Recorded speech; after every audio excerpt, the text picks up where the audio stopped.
Keith, Keith, we can't hear you. yeah, you're You're muted. muted, honey. Turn yourself on.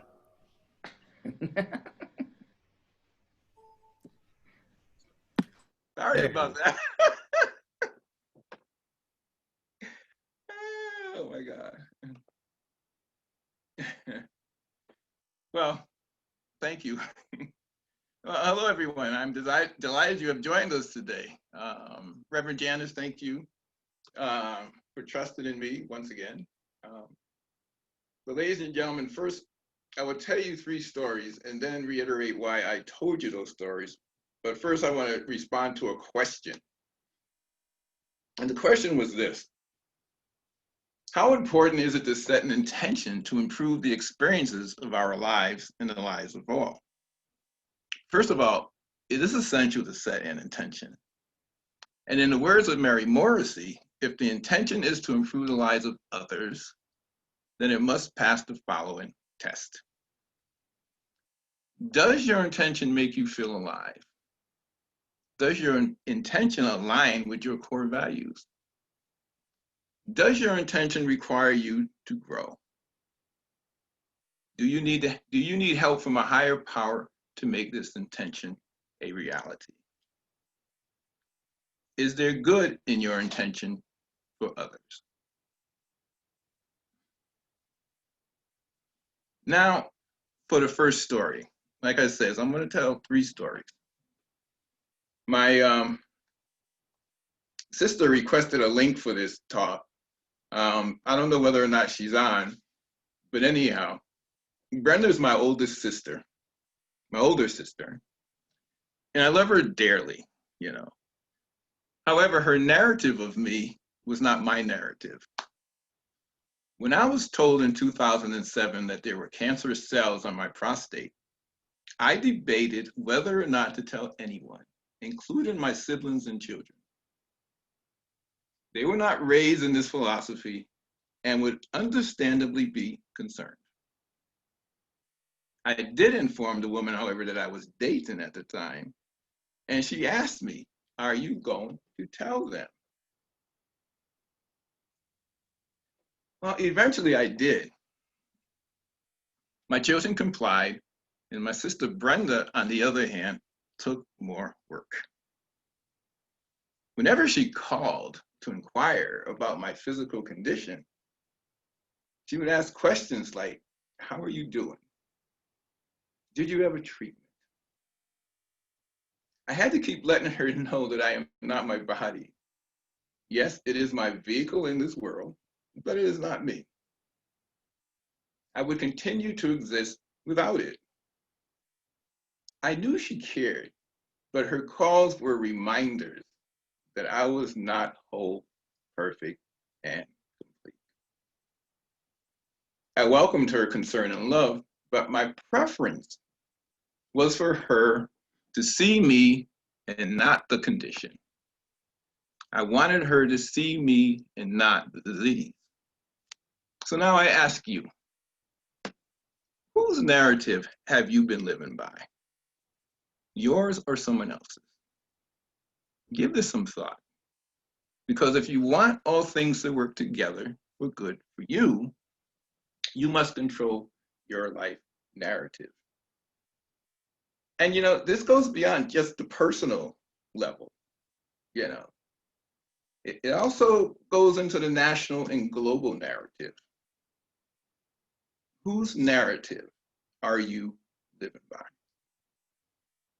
Now, the second story is derived from Eric Butterworth's book, Practical Metaphysics.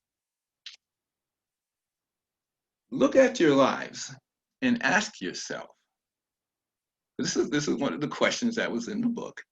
Have I spent my time looking to the people who have demonstrated the law rather than at the act of demonstration?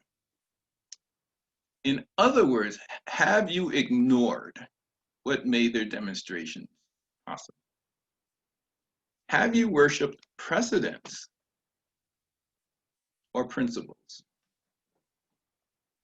This second story that I'm about to tell is about Mary's visit to the tomb.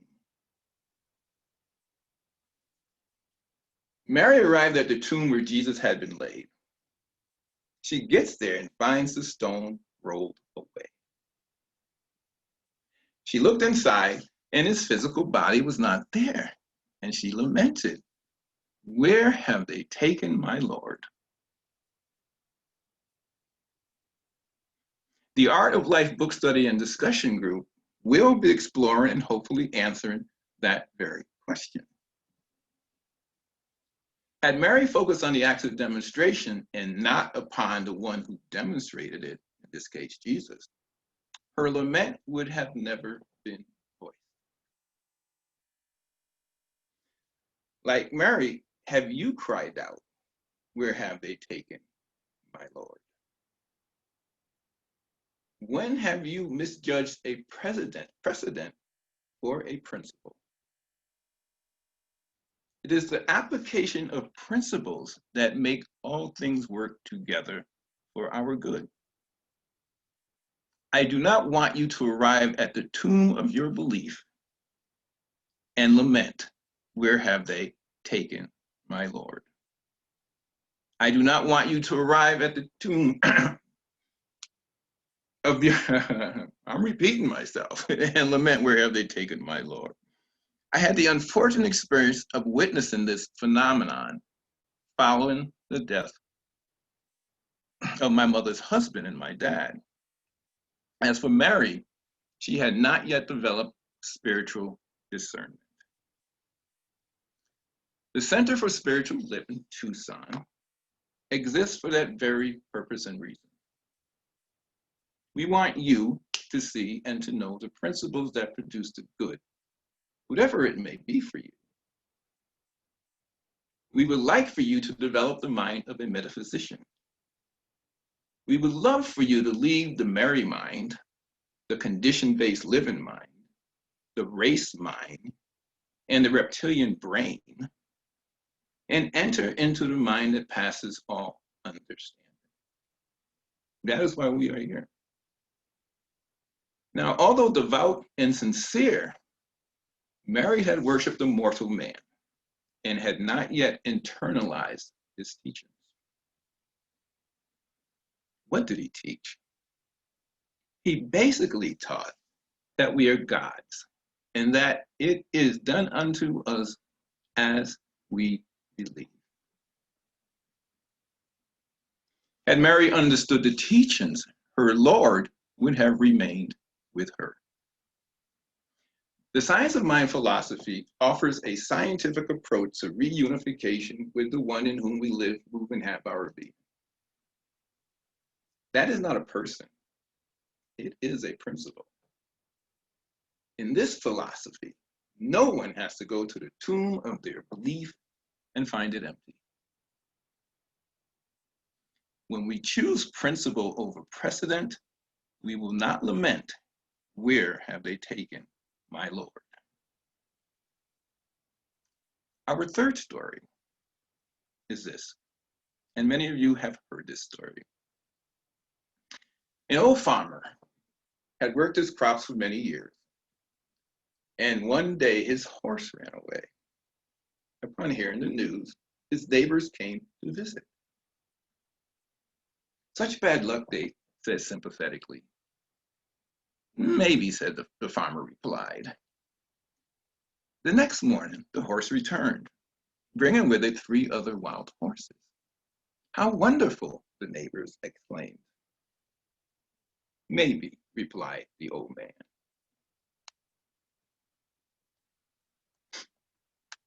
The following day, his son tried to ride one of the untamed horses, was thrown and broke his leg.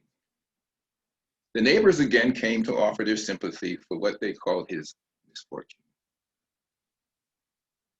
The day after, military officials came to the village to draft young men into the army.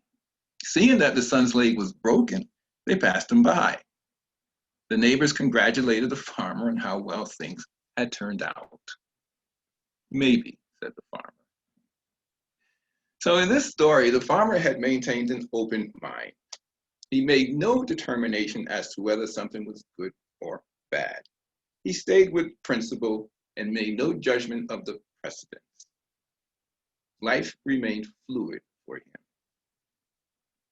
If you would like all things to work together towards good for you, then my suggestion is that you remain fluid. Control your own narrative, live from principle, and make no judgments.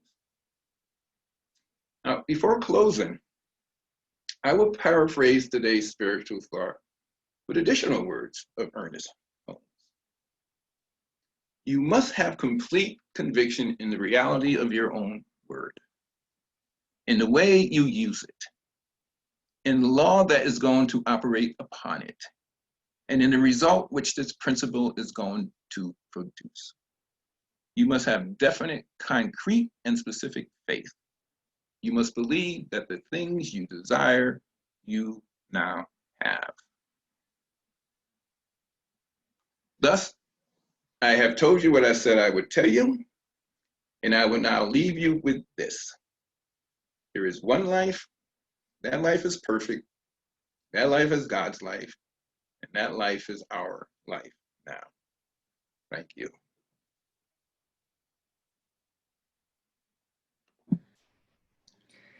Thank you, Keith.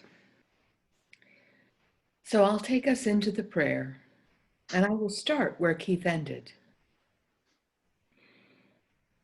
There is one life. That life is God. That life is perfect. That life is my life now. That life is our life now. And as I remember this divine presence, as I remember this power, this infinity of possibilities, I remember each one lives as part of that and can access it when we choose to stay in that question, to stay in that space, to stay in that point of no mind, that point of being in options. And in that space, I remember everything is possible. All possibilities still exist because I haven't chosen, I haven't fixed my attention on any one thing. So I open in the space and I make room for more and more good. And I know that same possibility for every individual who attended today's talk or watches it in the future. Each one lives in that space of more and more good. So recognizing this great love, this great life, this great peace and joy that lives at the center of everyone's being, I bless it, I accept it, I recognize its presence and its power, and I let it be. And so it is.